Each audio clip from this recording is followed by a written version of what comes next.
Hi there, everybody. This is Austin at the Best I Can Afford Antiques channel. We've talked before about swung glass vases, but I think I know who all of mine are by now, or at least what country they're from. Before us, I think 4 continents are. Hold on, no, that can't be right. 3 continents. 3 continents. Quite a few different countries. Fair few. So yeah, let's get into this. I'm gonna kind of move the ones in the middle out of the way so we can focus on the one that's actually in the middle at the time. So we'll talk about this tulip form, this twisted blue and yellow, kind of a tulip head to it. You see the mouth there is obviously sort of tulipy. Am I doing the right flower? That's the right flower, isn't it? Yeah, come on now. Don't hassle me. So I like that quite a bit, and I think it's Polish. But you can see that it's... Now, you guys can tell me if I'm doing this wrong. I was just thinking that this one was swung glass, because it's technically stretched. But if you need to correct me on telling me... Because these are obviously swung glass. Now, this one obviously looks like it's stretched from a molded base, and then, so swung from a molded base and twisted, but also has this tulip form on the end. So you can tell me if that doesn't count as a specifically swung glass vase. But I think it should, because it's stretched and it makes sense. So yeah, I believe this is Polish. There are a lot of things that say maybe it's Chinese. I've seen Murano. I'm electing to believe that it's Polish because I found 2 ads in Polish and then 1 in Russian, and they all labeled it as Polish glass. I particularly like the little embellish at the end there. But yeah, that's a beautiful little vase. Isn't that gorgeous? I almost forgot to do our special views and stuff. Come on now. What are we doing here? What are we doing here if not taking a minute to look at beautiful things as the little individuals they are? See, I see it's not an entirely polished base here. So I wouldn't think anybody like Murano or anybody. Not to say they always polish their bases, but it is not wanting to do that. But just take my word for it that that is not a very polished part. Oh, in fact, it is. Oh, I just kicked my tripod. Hold on. Don't yell at me. Oh, now it's focusing. But that's actually like an unpolished pontil mark. So that's hand blown, blown off of a pontil there. So that's pretty neat.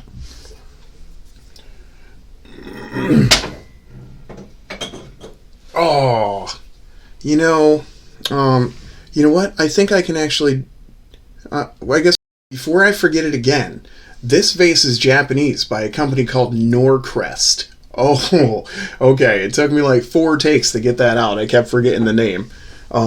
It's got sort of a candy stripe pattern. This one's green. I've seen a few of these in this kind of weird color. And on this one you can see that it's a very technically correct swung glass vase. You can see the seam. And as it goes up, that seam pretty well eliminates because they're stretching this part of the glass out from the bottom and, going up to the top there. So I hope you can see what I'm talking about there. But I think that's pretty neat. And that's one way you can identify swung glass vases specifically. A nice polished off pontil there. And isn't that very pretty?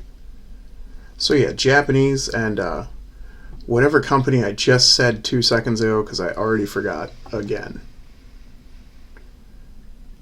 I keep wanting to say Enesco, and that's definitely not it. So yeah, beautiful Japanese swung glass vase. I've heard these referred to as maybe elephant foot, but I like that quite a bit. Isn't that fancy? I like them. My word. Let's just not even talk about what's going on right now. So this one was a surprise to me. I actually just figured this out today. This is Rossini from... I'm sure I said that so ugly for an Italian word. But yeah, Rossini from Empolia, Italy. And I found labeled examples. But yeah, isn't that a beautiful thing? Yeah, that's pretty majestic. That's the vase turning on the table. That's not me just suddenly revealing that I have no class. It isn't that beautiful. I think you'd easily refer to this as case glass because it's clear on the outside and green on the inside.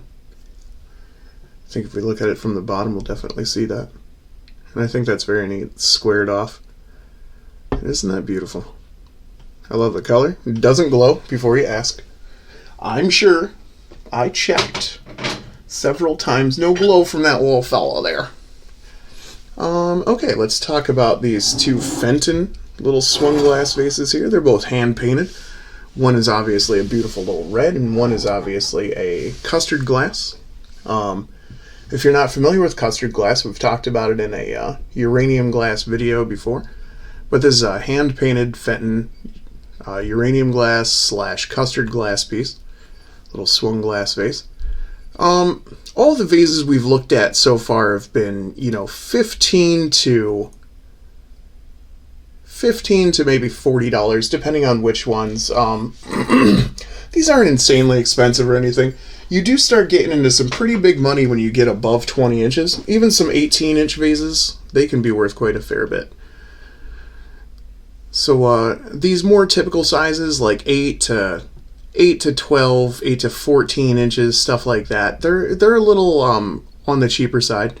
You can see this is another hand-painted Fenton piece by S. Muniz. The remnants of a Fenton sticker right there. I paid a whopping $2 for this at a Goodwill. But yeah, I think this is a beautiful thing. And like I said, I mean, try and get what you can out of them, because I think they're art, and I think they're worth money.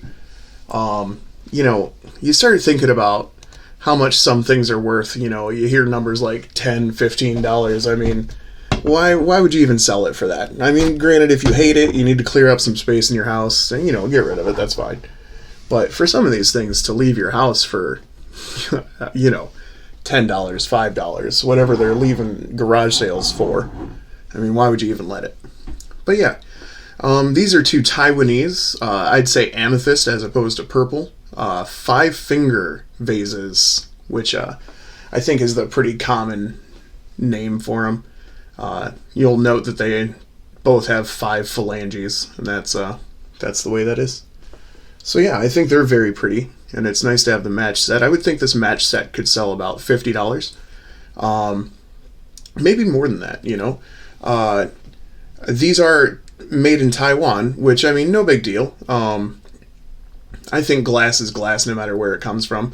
Obviously, certain companies have quite a bit going for them as far as glass designs and stuff. Obviously, you see some things from Murano glass, and you're like, okay, that probably couldn't have been made anywhere else. That was probably definitely those guys, and you can see the quality differences in some things. But I think Taiwan and Japan and even China, I think they do a very good job on some glass pieces. I think these are exceptionally pretty.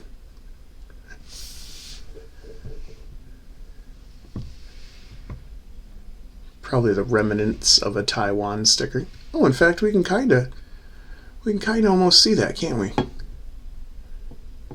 Gosh, we'll have to see if we come back to this video, if we can tell it all what that says. That'd be cool, wouldn't it?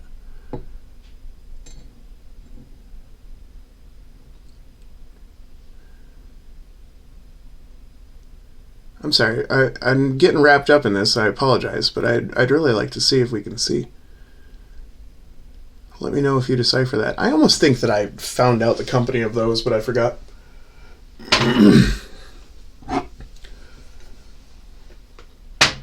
Okay, we've got 2 more Fentons. We've talked briefly about these in the past, so I won't take too long on them. One is obviously an amber, and it's a hobnail. Hobnail's sort of a pointy protrusion. This one I think has a mark. Yeah, a mark and a sticker on this bad boy. And like I said, $15, $25, $35 maybe, depending on what they are. In amber hobnail's a little more common than the pink cabbage rose sitting next to it.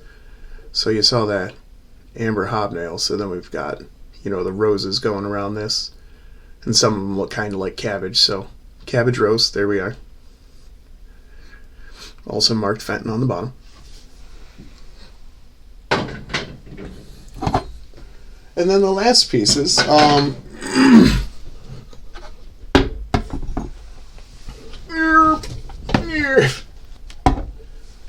last pieces are the two biggest ones I have left. Having sold my 17-inch vase and my 29-inch vase.